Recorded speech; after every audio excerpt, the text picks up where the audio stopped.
So, what if the difference between like a really thriving life and just a totally stagnant one, what if it comes down to something incredibly subtle? Oh, that's an interesting thought. Like what? Well, imagine the dividing line is simply the difference between being truly loved and, just being pacified. Wow. That is a really fascinating distinction to start with Mm. because being loved, it inherently requires some friction, right? And growth. Right, exactly. It's not always easy. Yeah, while being pacified just requires the avoidance of discomfort entirely. It's a path of least resistance. And that tension is really at the absolute core of our material today. Welcome to the deep dive, by the way. Today we are pulling from Tarot by Harris C., and that's pronounced High C, for the week of June 8th through the 14th, 2026. And I have to say, what makes this source so compelling is the format itself. It's totally unique. It pairs an analysis of the current astrological transits with this beautifully constructed sci-fi allegory called SOULTHREAD. Right, which gives us such a great visual for the concepts. Exactly. So our mission today is to look at the cosmic weather, but ground it in the story to figure out what narrative is actually running your life and, how to break free from comforting illusions. To really wrap our heads around the implications of the astrology here, we first need to look at the architecture of the SoulThread universe. Right, because it's not our normal universe. Not at all. In this story, humanity has evolved way past traveling through physical space. They navigate what is known as the narrative lattice. The narrative lattice. Yeah. So physical structures, civilizations, even planetary ecosystems, they aren't built from steel and stone anymore. They're constructed entirely from shared agreements, collective myths, and emotional resonance. Which is such a wild concept. It is. And every person carries a soul thread, which is essentially this living strand of magical code. If your internal narrative is authentic, your thread glows, and the lattice remains stable. Which, that implies that reality is only as stable as our self-awareness. So if everything around you is built on the integrity of your emotional truth, what happens when people start lying to themselves? Well, the entire system just begins to decay. And our source text is very clear that the lattice doesn't fail because of some grand villain or like a malicious deception. Right, there's no big evil empire. Exactly. It fails because of mundane, comforting lies. People start choosing soothing narratives over honest ones just to avoid the friction we mentioned earlier. So you end up with relationships surviving on surface-level pleasantries without any actual intimacy. Right, and communities smiling at each other while ignoring deep systemic fractures. Because physical reality in this universe is directly tied to these narratives, the lattice literally starts tangling into fiction. Space itself begins to collapse under the weight of unsaid truths. Okay, let's unpack this because it's basically about structural integrity, right? If you build a house out of the agreement that everything is fine when the foundation is visibly cracking. The roof is going to cave in eventually. Yeah. Exactly. And this brings us to the immediate danger our source points out for Tuesday, the start of the week. It's the trap of overprotection. Yes.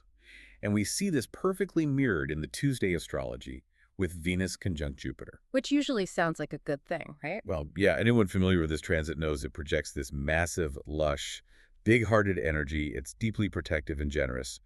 But the source text uses SoulThread to expose the really insidious side of that exact abundance. The dark side of too much of a good thing. Precisely. So the protagonist of the story, Lyra Vale, is a story diver.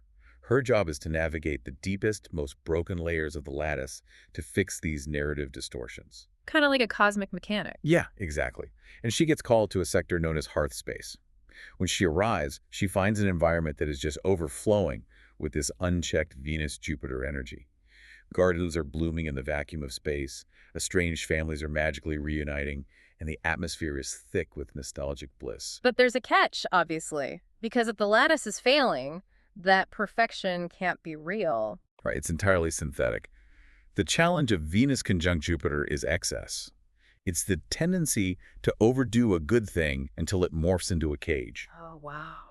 Lyra discovers that the people in hearth space are actually paralyzed by their own comfort. They've completely stopped moving forward.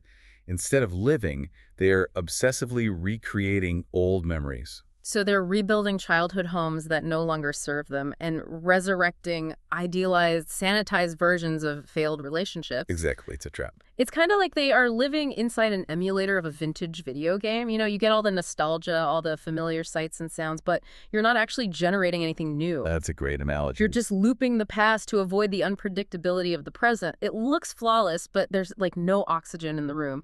Or Yeah. it's like eating an entire cake because it feels good in the moment. It's comforting, but it's not actual nourishment. Yes, that lack of oxygen is the mechanism of toxic comfort. We often conflate feeling safe with feeling numb. Which makes me think of how this applies to us. Like if you are listening to this, ask yourself, are you rescuing someone right now who actually just needs to take responsibility for their own actions? Oh, there's such a common trap under this transit.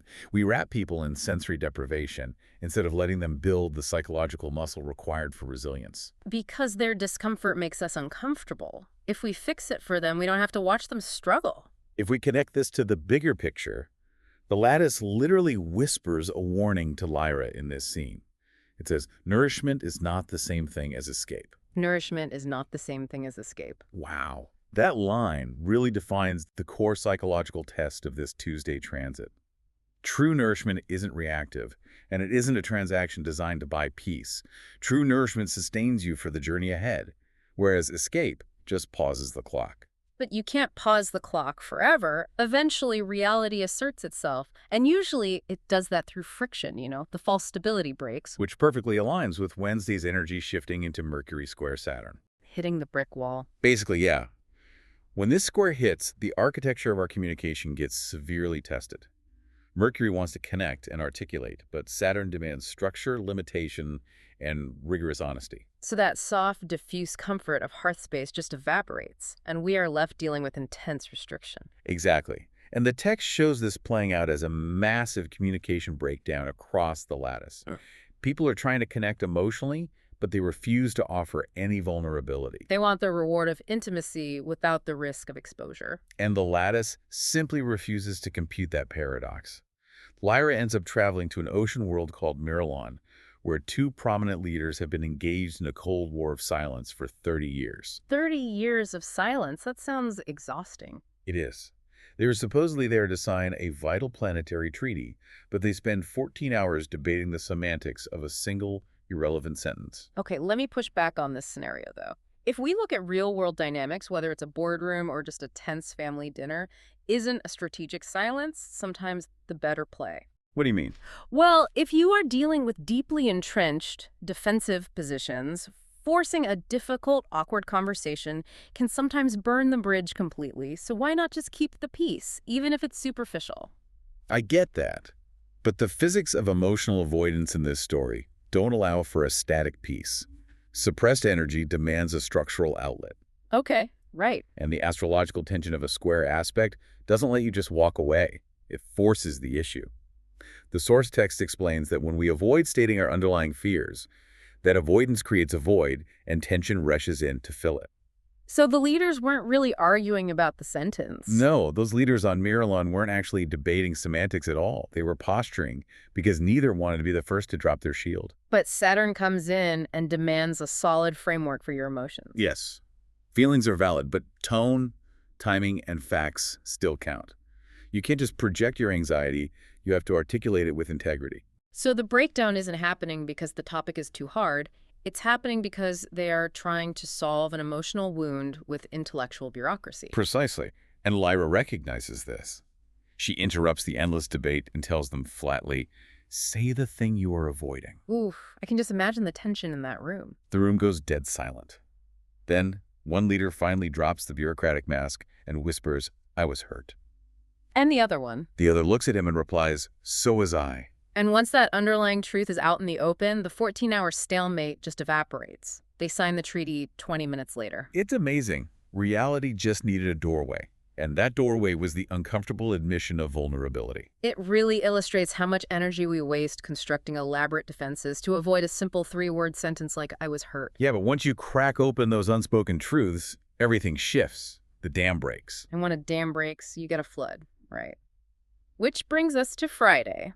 We move from the restrictive friction of Mercury-Saturn directly into the karmic purge of Uranus square the nodes. Oh, this is where the landscape completely changes. Definitely. The nodes represent that karmic axis, our historical habits, pulling against our evolutionary potential. When Uranus, the planet of sudden, unpredictable disruption, squares that axis, long stagnant situations simply snap. It is a cosmic redirection. The forecast mentions sudden detours, shocking meetings, and the triggering of really deep, old patterns. Right, fault finding, blame, overanalysis, all the things we do when we feel we are losing control. And in the story, this manifests as absolute chaos in the lattice. Historical events start rewriting themselves. Ships arrive at destinations before they even depart. It's totally wild. The lattice is violently shedding outdated stories because it can no longer sustain the contradictions. And Lyra has to trace this systemic collapse to its root. So she dives down into the core archive, which is this hidden realm where forgotten and discarded stories are stored. Okay, and this is wild. Yeah, she discovers what the text describes as a dragon. But it isn't a biological creature. It is a massive, ancient entity woven entirely from abandoned narratives. It is made of every false belief humanity refused to fully process. Every inherited fear, every grudge we held on to because it felt safer than forgiving. Yes. The text says the dragon's scales literally shimmer with words. Sentences like, I am right. They betrayed me. Nothing ever changes. Here's where it gets really interesting, though, because the dragon isn't attacking anyone, is it? No, what is most profound about this scene is the dragon's behavior. It isn't actively attacking the lattice. Reality is simply collapsing under the sheer accumulated weight of these unresolved grievances. It's just sitting there. Exactly. And then the dragon opens its eyes, looks at Lyra, and asks this devastating question. Why do they keep feeding me? Why do they keep feeding me? That implies the grievances don't have a life of their own. They require constant active maintenance. That's the hoarding aspect. We treat our psychic debt like an asset. Right. It's like carrying a massive backpack full of expired passports, refusing to let go of old identities just in case you ever need to prove you were wronged 10 years ago. We feed the dragon because a grievance provides a very clear, rigid sense of identity when the present moment feels ambiguous or empty. So if I say, I am the person who was betrayed, I know exactly what my script is today. Precisely. But Uranus squaring the nodes shatters that script. Yeah. It tells you that holding on to the expired passport is what's keeping you from boarding the actual flight.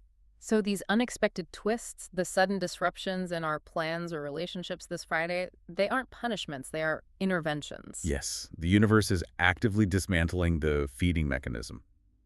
It is an opportunity for a timeline pivot. Okay, so the obvious question for you listening is, how do we actually starve it? We've exposed the hoarding, we see the false comfort, we feel the friction. How do we pivot without just creating a new set of illusions? That is where the weekend transits offer a really profound reset.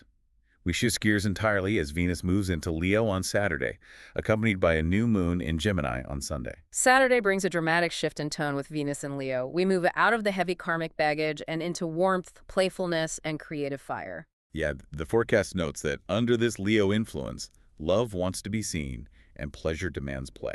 But the key distinction the text makes here is between joyful expression and performative validation, right? Exactly. In SOULTHREAD, the breakthrough against the dragon doesn't come from military strategy or political maneuvering. It comes from the artists. Which I love. Right. Across thousands of worlds connected by the lattice, musicians, painters, and dreamweavers spontaneously begin creating new, vibrant narratives. They don't fight the dragon, they just start building something more interesting than the dragon. They choose creation over preservation. And the crucial warning of Venus and Leo is to watch out for pride or the exhausting need for external applause. Because that's just performing. Right. The artists in the story weren't creating because they were desperate for attention. Their energy was inherently joyful and self-sustaining. The astrology advises us to practice sincere visibility. Sincere visibility, meaning you show up as you are, without the filter, without the PR spin. You choose pleasure that actually restores your internal fire, rather than engaging in a performance that drains it. Because when we perform our lives, we are really just feeding the dragon of how things should look. But when the artists create from an authentic, joyful place, the dragon's scales begin to fall away. It literally loses its density. That creative spark initiates the dismantling. But the process is completed on Sunday by the new moon in Gemini, which acts as a profound mental reset. And a new moon is always a seeding moment, right?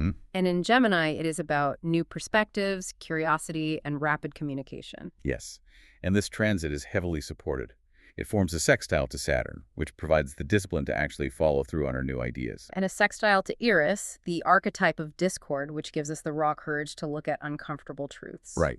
But I do have a question about this. Gemini energy is notoriously scattered. How do we harness this without getting completely overwhelmed by the rapid news cycles and viral discourse the text warns about? This raises an important question, because the danger of ungrounded Gemini energy is that it just skims the surface. It gets caught up in the noise. Yeah.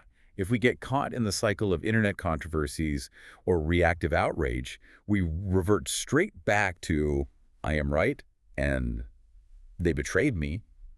We just feed the dragon a different flavor of anxiety. So what's the antidote? The forecast provides it. This new moon is not for making grand, immovable declarations carved in stone. It's not about having the final word. No, it is about asking better questions. The integration of Saturn and Eris means we have the structural capacity to handle complex, contradictory information without panicking. Oh, that makes sense. So instead of rushing to a conclusion just to alleviate the tension of not knowing, Gemini asks us to stay adaptable. Exactly. We need to consciously notice where an old narrative, a conditioned response, is running the show, and willingly suspend it to gather new data. Curiosity is the ultimate solvent for rigid karma. Because curiosity is an open system, whereas grievance is a closed loop. Well said. And this perfectly sets up the climax of the allegory. By the time this mental reset takes hold, a single sentence appears simultaneously across every inhabited world in the lattice. It's not a mandate from a governing body, and it's not a threat.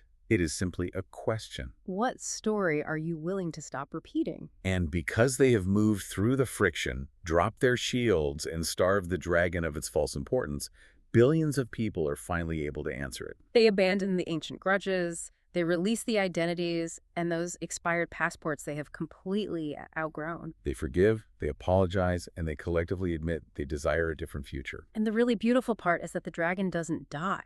You can't just delete the past. Instead, it transforms. Right. As people release their grip on those narratives, the shimmering words on the dragon's scales dissolve into luminous blank pages. The creature becomes a stream of living light. The old stories are archived. They are honored for what they were, but they are finally taken out of active circulation. The architecture of reality stabilizes because it is no longer built on the avoidance of pain, but on the acceptance of change. So, what does this all mean? When we look at the entire arc of this material, from the stifling synthetic comfort of hearth space, through the necessary friction of communication, the shedding of karmic hoarding, and finally this joyful mental reset, the overarching insight is incredibly grounded. It really is. The future, the better version of our lives, it doesn't arrive as some grand cinematic revelation that magically wipes away all our problems. No, it arrives as a conversation. It arrives when we ask a better question. It arrives in a 14-hour delay that ends with a simple, honest admission of hurt. The universe gets brighter not because our challenges vanish, but because we finally stop hiding behind the narratives that pretend the challenges don't exist. And the final message generated by the narrative lattice perfectly encapsulates the task the astrology sets before us this week. It reads, "The strongest magic was never changing the story. It was choosing which one deserved to continue." Wow. Think about your own week as you navigate these energies. Look at the stories running on loop in your own mind today. The grudges that feel like armor, the fears you've inherited, the comforts that are slowly putting you to sleep. That's a lot to consider. It is. As you stand at this pivot point, ask yourself, which of your stories actually deserves a sequel? Thanks for joining us on this deep dive, and we'll see you next time.